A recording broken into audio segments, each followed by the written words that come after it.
Selamat pagi, Assalamualaikum warahmatullahi wabarakatuh. Jadi ini adalah bagian kedua dari materi asesmen klinis. Pada bagian kedua ini kita akan mempelajari tentang metode dan jenis asesmen klinis. Apa saja yang biasanya digunakan? Seperti yang teman-teman lihat, ada beberapa komponen atau metode di dalam asesmen klinis. Yang pertama ada wawancara klinis, kemudian observasi, kemudian tes psikologi terstandar, tes informal, ada juga survei, rekam medis, dan dokumen. Di dalam materi asesmen klinis yang saya buat ini, teman-teman hanya akan mendapatkan gambaran untuk 3 komponen teratas, yaitu wawancara klinis, observasi, tes psikologi standar. Yang pertama adalah wawancara klinis. Jadi, wawancara klinis merupakan elemen utama di dalam kegiatan asesmen klinis yang dilakukan oleh seorang klinisi. Artinya, wawancara klinis ini merupakan metode yang utama di dalam proses asesmen klinis, yang bertujuan untuk yang pertama, mengandung evaluasi klinis atau clinical judgment, yang kedua untuk menginisiasi konseling atau psikoterapi. Nah, sebenarnya kedua tujuan tersebut menjadi pembeda utama antara wawancara klinis dengan wawancara yang lain di dalam proses asesmen klinis. Oleh karena itu, di dalam melakukan wawancara klinis dibutuhkan sebuah rumusan tujuan wawancara yang spesifik. Dengan kata lain, kalau kita mau melakukan asesmen klinis atau wawancara klinis, kita itu harus paham gitu ya, apa sih sebenarnya yang ingin kita dapatkan melalui proses wawancara. Nah, secara garis besar yang umumnya ingin diperoleh melalui wawancara klinis adalah kekuatan pasien.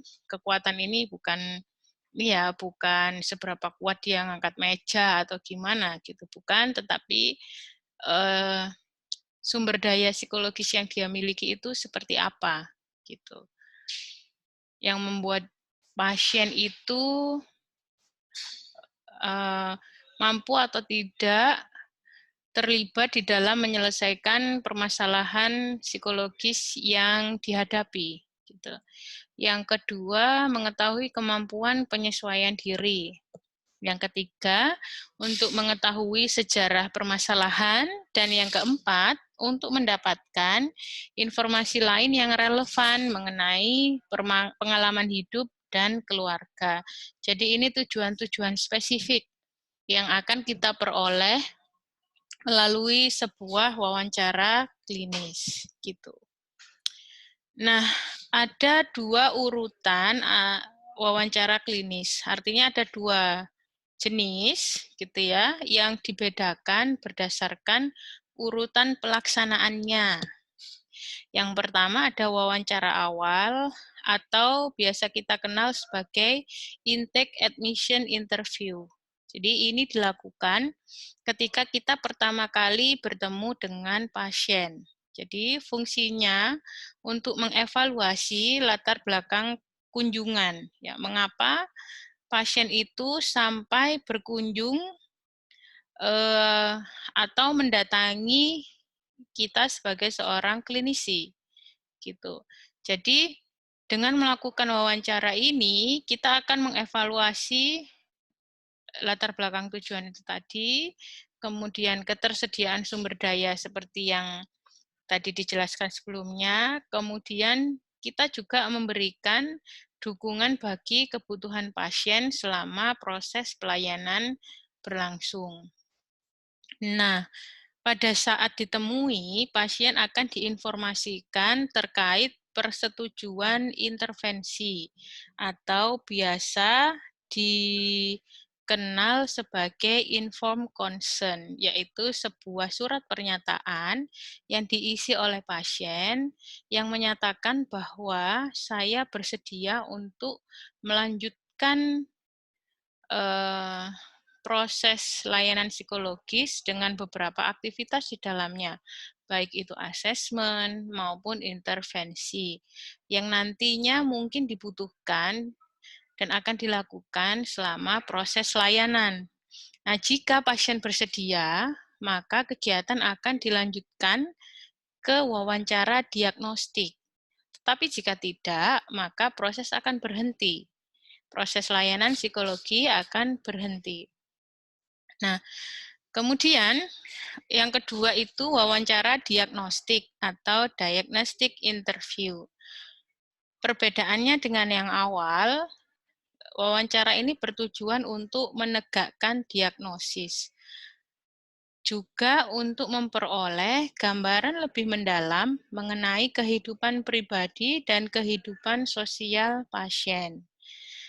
Kemudian di dalamnya itu kita gunakan metode eksplorasi, ya, yang utama kepada pasien secara langsung atau disebut sebagai autoanamnesis.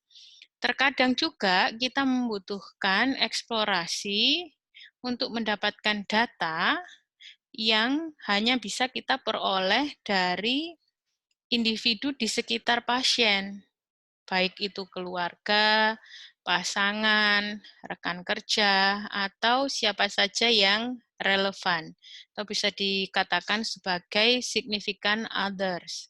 Nah, proses seperti ini dikatakan sebagai alloanamnesis.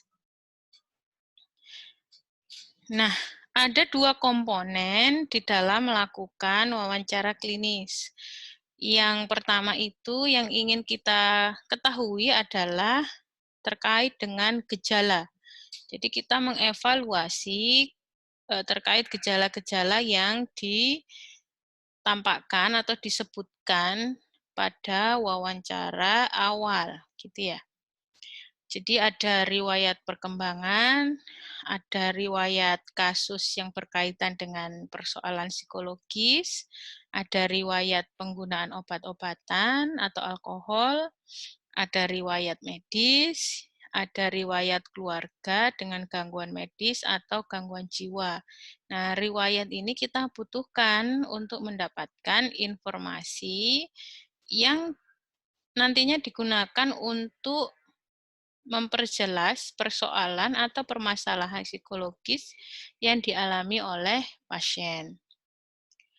Selain itu, kita juga melakukan evaluasi psikososial. Kita ingin mengetahui bagaimana individu atau pasien berfungsi di dalam lingkungan, gitu ya.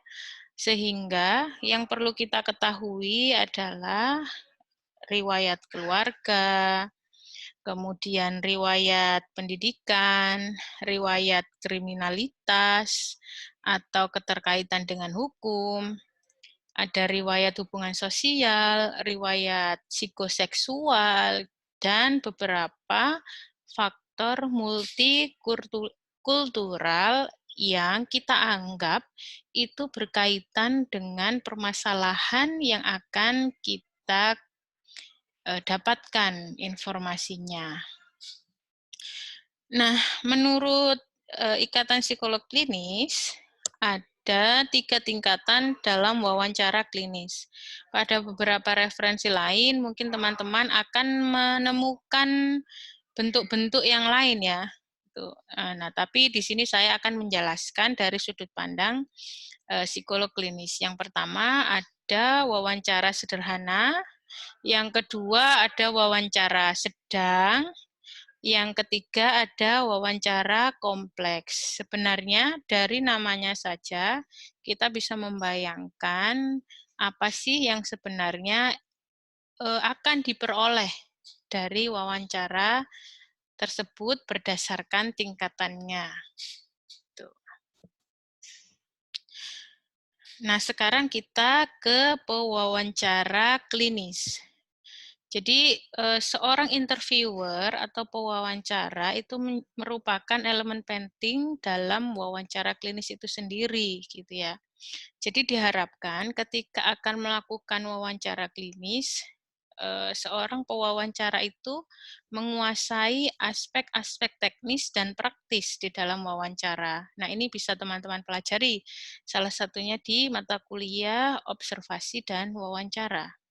Seorang pewawancara klinis itu seyogyanya memiliki dan mendemonstrasikan kearifan yang luas tentang interaksi manusia yang terlibat di dalamnya. Artinya, eh, kita mungkin tidak bebas budaya ya, kita terikat dengan budaya, terikat dengan nilai-nilai, tetapi kita bisa menjadi bijak ketika kita berinteraksi di dalam konteks layanan klinis dengan baik. Kita peka, kita um, menerima gitu ya, atau kita tidak memberikan penolakan terhadap hal-hal tertentu di luar nilai-nilai yang kita yakini benar gitu. Karena pada prinsipnya layanan psikologi klinis atau layanan psikologis itu bertujuan untuk meningkatkan derajat kesehatan mental seseorang. Kemudian, kita akan membahas tentang keterampilan umum dan sikap spesifik yang perlu dimiliki oleh seorang klinisi ketika akan melakukan wawancara klinis. Kita lanjutkan. Keterampilan umum yang perlu dimiliki oleh seorang pewawancara klinis. Yang pertama, kemampuan untuk menenangkan diri. Apa artinya? Artinya kita berfungsi sebagai seorang pewawancara, tidak banyak berbicara, kecuali untuk menanyakan apa-apa saja yang dibutuhkan. Gitu ya. Nah, tetapi tidak banyak berbicara ini tidak hanya di dalam konteks berbicara dengan pasien, tetapi juga dengan diri sendiri. Mungkin teman-teman ingat bahwa seringkali kita berbicara dengan diri kita sendiri gitu ya, di dalam pikiran kita ketika kita sedang berinteraksi dengan orang lain. Itu sebenarnya wajar saja. Wajar saja artinya ya kita melakukan evaluasi gitu ya, muncul ide-ide tertentu. Tetapi ketika kita melakukan itu saat kita melakukan wawancara klinis, maka itu menjadi sebuah pengacau atau distraktor yang akan menghambat kita di dalam melakukan wawancara. Begitu. Nah, yang kedua, keterampilan umum yang dibutuhkan adalah mengenali diri. Ini menunjuk pada kesadaran terhadap karakter diri kita. Bagaimana sih kita berinteraksi dengan orang lain? Mampukah kita mempengaruhi orang lain, gitu ya, untuk menyampaikan apa yang kita butuhkan? Dan kita juga perlu tahu bagaimana kecenderungan orang lain ketika berhubungan dengan diri kita. Apakah mereka akan merasa nyaman, mau terbuka, atau yang lain. Karena itu merupakan kualitas yang dibutuhkan di dalam melakukan wawancara, khususnya wawancara klinis. Yang ketiga, keterampilan untuk mengembangkan hubungan kerja yang positif. Ini hubungan antara kita sebagai pewawancara dengan pasien sebagai IT. Ya. Nah, hubungan ini hanya akan muncul ketika pewawancara itu mampu mendengarkan dengan penuh perhatian, gitu ya, berada di situ pada saat itu, gitu ya, atau attend rightfully di situ, menunjukkan empati yang tepat guna.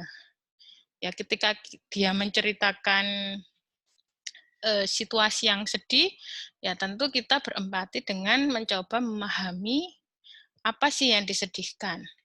Menunjukkan respek dengan tulus, sesuai dengan apa yang disampaikan oleh pasien. Kemudian juga mampu menunjukkan kepekaan budaya. Paling mudah di sini adalah pada beberapa budaya, terkait juga jenis kelamin, itu membutuhkan pendekatan tertentu. Misalnya, seorang wanita ketika dia sedang menyampaikan persoalan dengan sedih, kemudian mengeluarkan air mata, maka sentuhan fisik seperti menepuk-nepuk bahu, gitu ya, atau menyentuh tangan, itu dibutuhkan. Nah, itu yang disebut sebagai kepekaan budaya. Kemudian ini sikap spesifik, ya. Sebenarnya sikap spesifik ini perlu ada dan sering kali dibahas di dalam kajian komunikasi interpersonal. Ya, artinya ketika teman-teman sudah belajar tentang psikologi komunikasi, ini juga sudah teman-teman pelajari.